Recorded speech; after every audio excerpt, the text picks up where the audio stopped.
Today's gym time reflection was the fourth chapter of Ruth. Now, I'm reading through this kind of like Bible study, and I don't do it every day. I do it on the days I feel where God's leading me to that, because sometimes you just need to marinate on the amount of stuff that a Bible study gives you. So it's absolutely okay not to do it every single day or in order. Let the Lord lead you in the ways that you're going to like navigate through his scripture. Even if someone designs a book, God's way is better. That's a side note. I'm going to now talk about what I'm here to talk about. Okay. So, Ruth 4. In the beginning of Ruth 4, Boaz is going to the actual family redeemer, the first one in line. And he's so clever about how he does it. He gives a little bit of information. Yo, dude, you are up to be able to buy this land that belonged to this dude who died. And guy's like, absolutely. So what I find interesting here is that for a long time, I've always thought that Ruth had nothing. Not Ruth. Naomi had nothing. And I guess she did because she didn't have the power to do anything with what was her husband's, because there was land that belonged to her husband. And Boaz says here that she's selling it. So it wasn't that she didn't have means, it's that she didn't have the power to use those means. She needed a man to do it for her. So I guess that's really eye-opening. We don't have to live with that type of ridiculousness. If I want to own something, I can own it. If I want to buy something, I can buy it. If I want to start something, I can start it. I can get as much education as I want. I can live on my own. I can decide who I want to marry. And so many people complain about this country, and we're not even going to get onto politics because you might start hating me after that. But I just want to say how proud I am to be an American, because we've got it pretty good. Pretty darn good. Back to what I was saying. So Boaz is clever how he does it, because he's just like, you want this land? And the guy's like, absolutely. Want the land. And then he goes, okay, well, with that land comes the Moabite wife of one of Naomi's sons. And now the guy's like, well, no, I don't want to do that because that's going to ruin my inheritance. Now, I was a little confused on this, and I could do more research, and maybe I will, but that would be historical research on why it is that his inheritance would be ruined by taking a wife and not just by taking the land, because he wanted the land, but he didn't want the wife. You know, there's also the thing of like wanting to fall in love with someone. And we already know that Boaz has kind of like a little thing for her. He noticed how hot she was. He noticed that she was a good worker. He valued the way that she behaved. So I think he had like the hots for her already, but he was clever on how he presented that she was part of the deal. Guy decides not to, so he gets her. Anyway, story goes on. They get married. They have a son named Obed. And Obed is the father of Jesse, and Jesse is the father of David. And we know that Jesus comes from the line of David. Now, one of the things that is really clever about this is that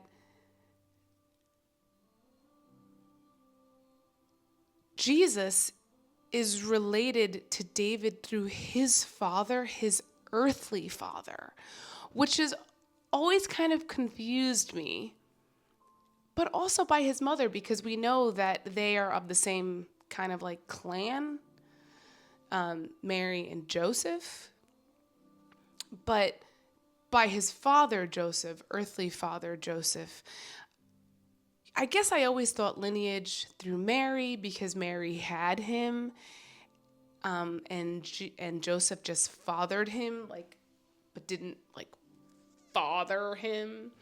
So I think that that's really interesting. It's got me really thinking about lineage. And another thing that I noticed here is that they call Obed Naomi's, like she's redeemed again by having a son, although it's her grandson, keeping her family line strong. Although no one is related to Naomi anymore, technically, because Ruth is not her blood. And I don't know how far removed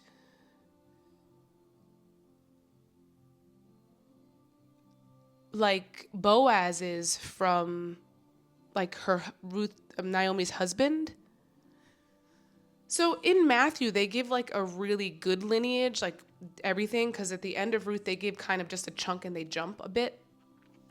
And they say that Obed is the son of Boaz, and then but in Matthew they give like a every single generation, and they don't talk about in Matthew about Naomi's husband. So this was a way for Ruth to become part of a beautiful blessing, this Moabite woman. And then if you know the story of Boaz, his mother was a prostitute.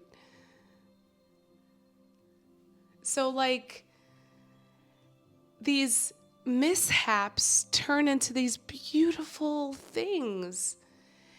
And one of the questions in the Bible study was, has there ever been something that was supposed to happen that didn't happen, that turned out to be a blessing, I'm paraphrasing, in your life? And I'm going to say this. When I got pregnant with my oldest son 17 years ago, I was on my way out, off to pursue big things in life. And me getting pregnant kept me here. And it wasn't supposed to happen. I wasn't supposed to be a mom. That wasn't my plan.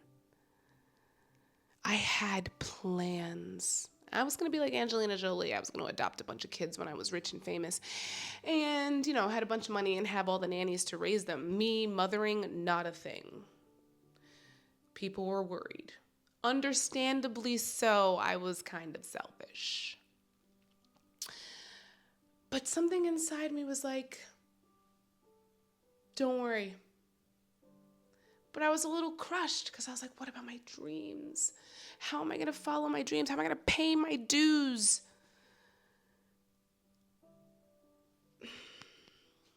It wasn't supposed to happen. But since becoming a mother, I've become a woman, and a woman of God. I came back to seeking the Lord hardcore when I knew that I was going to have a child, because I knew I couldn't do this without him. Now, the story of my pregnancy, that's one we'll get into another time. I mean, the more we read, the more you'll know. But these mishaps have caused such blessing because it's led me here to be sitting in front of you talking about how mishaps can be blessings in your life, in my life. And I'm just so thankful that I've gotten to this point. I mean, should I have been famous? I guess we'll never know. I will know that I was definitely in a stage of life where I was willing to sell my soul. And I'm glad that God knew better. That he was like, hold up. You're going to have to stop. I'm going to put a baby in you. You're staying. Because I wouldn't have stayed any other way.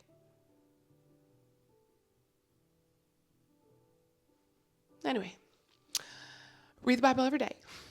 It might get you someplace in the future you never thought you'd be. A place that you'll look back on and think, I'm really glad I'm here. I am so interested in what God's going to turn this into. Because he has a way of doing things like that. Even more than I can expect. Even more than I can imagine. See you later.